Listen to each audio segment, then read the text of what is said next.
Witness, isn't there one more thing you would like to share with us? Is there? The bellboy was empty-handed, or should I say empty-handed. I recall you saying something interesting, you had something interesting to say about his hands. Oh, yeah, I almost forgot. Huh? What? That bellboy, he was wearing gloves. Gloves? Yeah, pitch black, leather ones. All the other bellboys don't wear gloves like that, right? Black leather gloves. Why didn't you mention them earlier? Sorry, it slipped my mind. Boy, does this make the bellboy look really suspicious. Alright, gotta focus. I can't get lax here. So what if he had gloves? A lot of bellboys wear gloves. Come on, Mr. Wright, that bellboy was wearing black leather ones. So? A football is made of leather. Are you saying that all footballs are suspicious because they're made of leather? But that man, he received a large roll of cash from the defendant. And then he was seen leaving the crime scene wearing black leather gloves. I don't think that even someone like myself can believe he was just another bellboy. It seems that we have finally come to an understanding. Now then, witness, please continue the rest of your testimony. The rest? Oh, yes, please tell us more. Okay.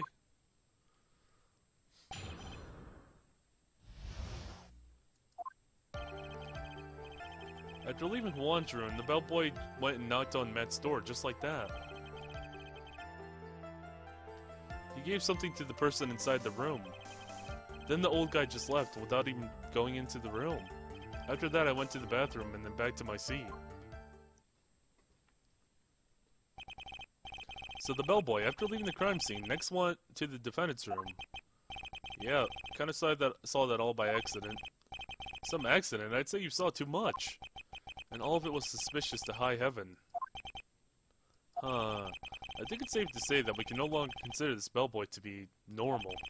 Now then, let's get started, shall we, Mr. Wright? Your cross-examination, please. Yes, Your Honor.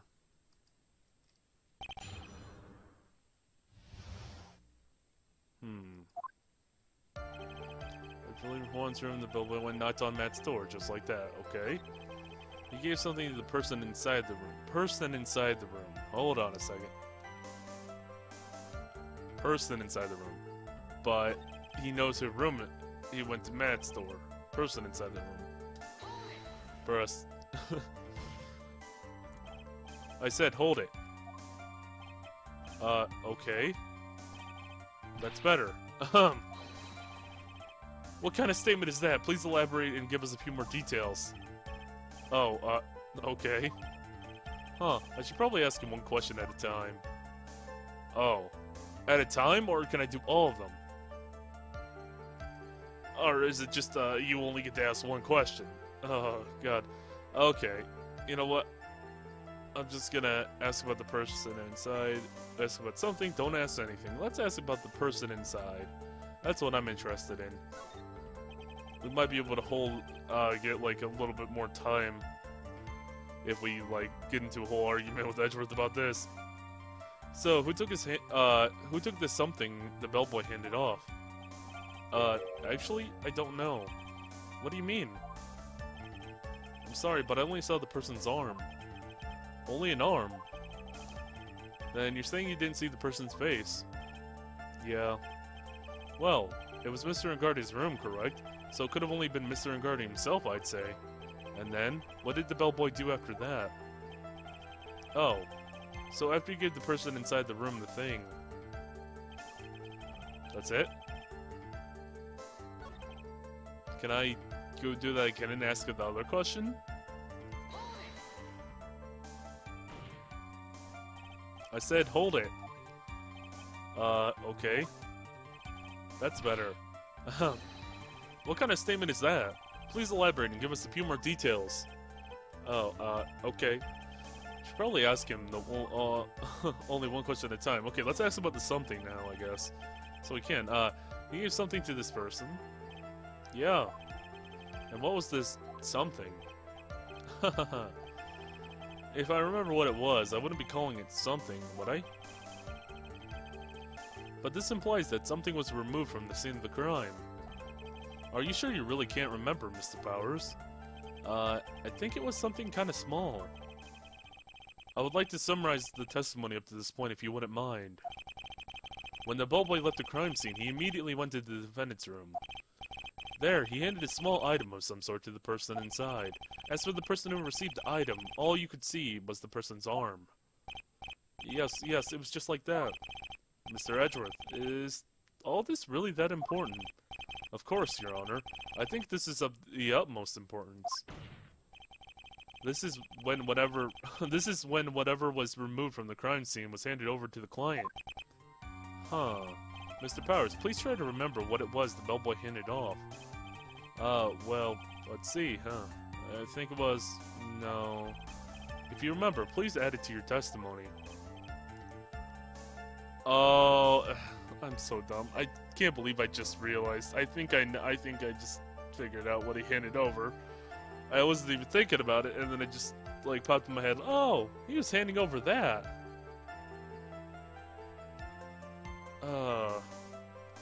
Yes, sir. Oh. If I saw it again, I could say for sure, but I think it was some sort of wooden statue? Wooden statue. What do we have that's wooden statue-like? Well, that's kind of small. Oh, it's wood. I didn't even know it was wood. Maybe it was this? It's the only thing I got that was wooden statue-like. That's the only thing I could think of that's wooden statue-like.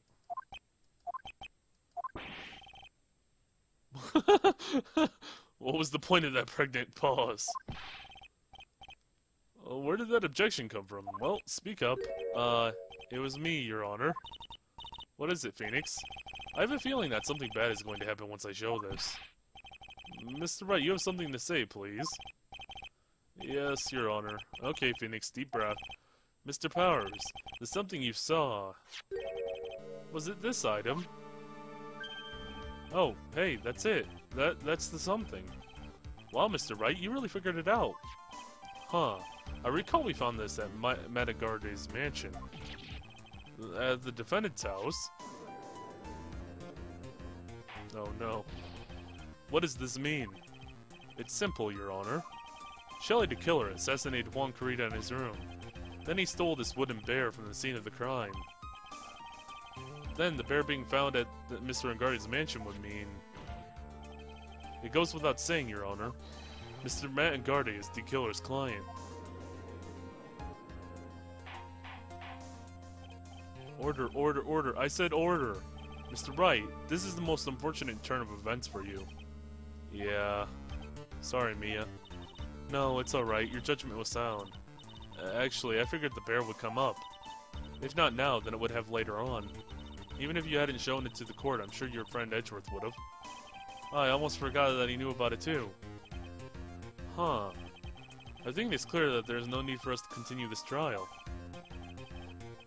I can't let it happen. I have to do something. There has to be something we've overlooked.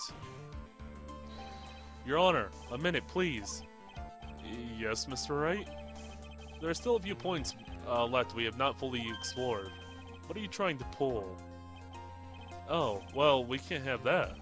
Alright, Mr. Wright. What questionable point would you like to explore further?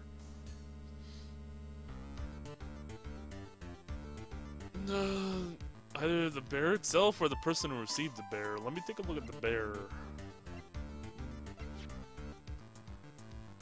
I think I'll have to go with, the person who received the bear, personally. I think that would give us the most time. There is one thing in Mr. Powers' testimony that was very unclear, and that is the identity of the person who received the bear.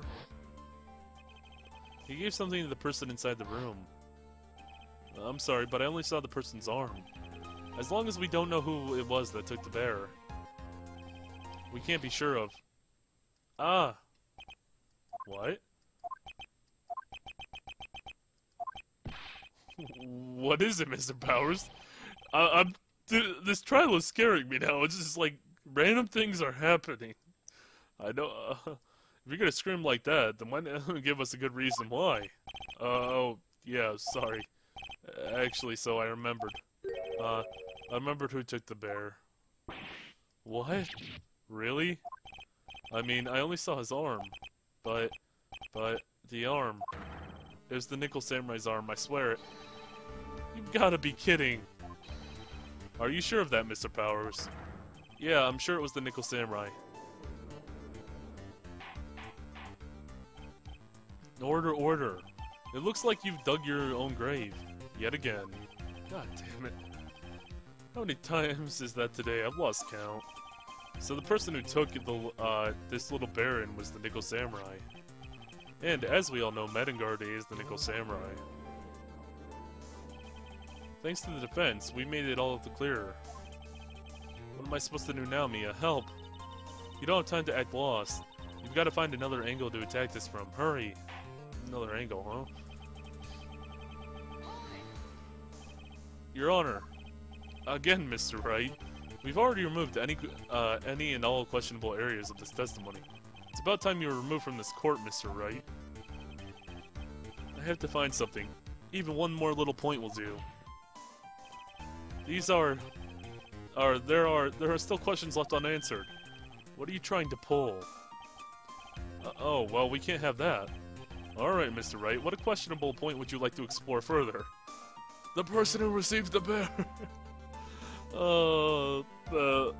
I kind of want to, just see what they would say if I presented the, if I did that option again, but I guess this time I'll go with the bear itself.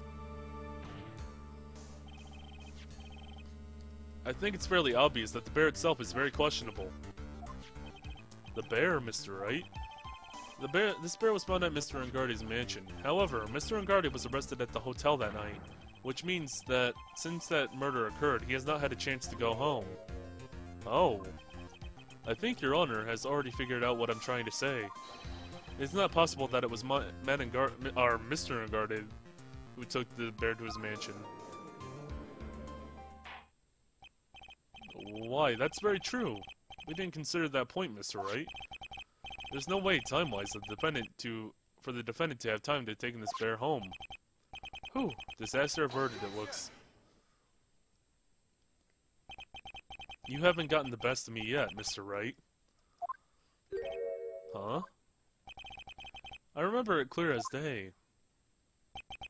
I remember what you muttered to yourself at Engarde's mansion. We have this area completely surrounded. There's no way for him to escape. I can't believe it. That butler, all this time, he was the killer. The killer and Engarde were working together, so to speak.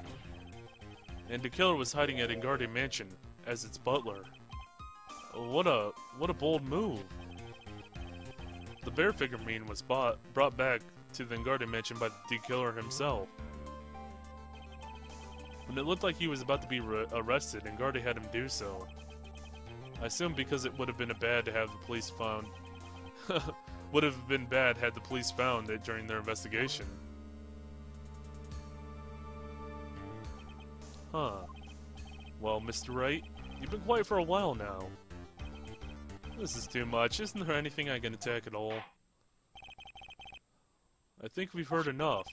We now know why this bear figurine was at the defendant's mansion, as well as who it was that received the bear from the assassin in the room. Everything has become very clear. The client, who hired the assassin to commit the murder, was Mr. Engarde. I see no reason for this trial to continue, therefore I will now hand my verdict. Thank you, Your Honor, for your understanding. You see, Mr. Wright, you could not win against the truth, could you? I knew it would turn out like this, or out this way again. After all, what Edgeworth has stated is the truth. Any less objections, Mr. Wright?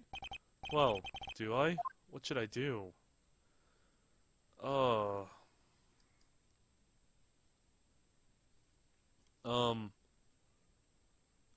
What would I object about?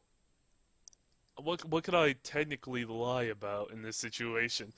This one's throwing me a bit for a loop, because it's like, you gotta think in the way of your...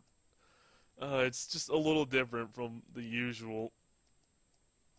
options that I have. I gotta think of it as a way of, how would I lie to the court right now? Like, how can I genuinely... What information do I have that I can lie? Maybe I could say it was Adrian in the samurai outfit, because I know she had the spare one. I gotta raise an objection. Oh no, I'll announce my verdict. God damn it, I just want to announce my verdict, Phoenix. Why do you do this every time? There's only one way for me to drag this trial out. The only thing I have left is the one dirty trick. Your Honor, right now we have these 2 reasons to believe my client is a client of the assassin. Well, reason number 1, he accepted the bear figurine from the office. Or from the assassin. Not the office. I don't know why Phoenix Wright offices would send him a... We sent him the bear, it was us. Reason number 2, that very same figure was found at the Engarde mansion. However, it's possible that this is the work of a certain other person. What are you saying? What I'm saying is, it's possible a different person is the killer's real client. The real client? Yes. Huh. Is this all you have? Now then, Mr. Wright, let's hear your theory. Who do you say the real client of the killer and therefore the real murderer? Or who is... Yeah, who is... Who done it? Yeah, it's the only other person it could possibly be. Other than, I mean, I already know it's Engarde, but the only person it could possibly be in their minds. The judge, basically. Just the judge. Adrian Andrews? Yes, we already know that she tried to frame Man Engarde for the crime. By wearing a spare Nickel Samurai costume. Ah, then the Nickel Samurai's arm that I saw, that could have very well been Miss Andrews. But what about Mr. Engarde? If you would please recall yesterday's testimony. The defendant was taking a nap during the break period. That's right. Then, finding this figure at Mr. Engarde's mansion, it was a well-laid trap set by Miss Andrews. Mr. Edgeworth, what is your opinion on this? I can't even begin to count the flaws in the defense's logic. Besides which, there's no evidence to support it. However, I can't fully disclose its possibility either. Huh. What is with this trial? Come on, anyone can tell Engarde did it. I can't believe the defense would go so far as to pin the guilt onto someone else. Yeah, unbelievable. It's not something petty, it's murder of all things. This is to save Maya. This is to save Maya. Even if the whole world turns against me, this is one fight I can't give up on. Order, order, order. All disruptive parties will be forced to leave the courtroom. Your Honor. For the benefit of the defense, I'm willing to play along with this what-if game. His what-if game, Mr. Edgeworth. The prosecution is prepared to challenge the defense's theory. Mr. Wright, even you must have thought it strange and wondered, why would the criminal want this little wooden bear? He's right. The killer did specially bring that bear to Engarde right away. Or yeah. Why do you ask? Is there something special about it? Absolutely. I'm sure that once the court knows its significance, the true killer's identity will become crystal clear. Your Honor, the prosecution calls upon the witness who will clear all doubts against Miss Andrews. And who would that be? It's quite simple, Your Honor. Miss Adrian Andrews herself. I see. Well then, the court will take a short 10-minute recess. The prosecution will prepare its witness in that time. Yes, Your Honor.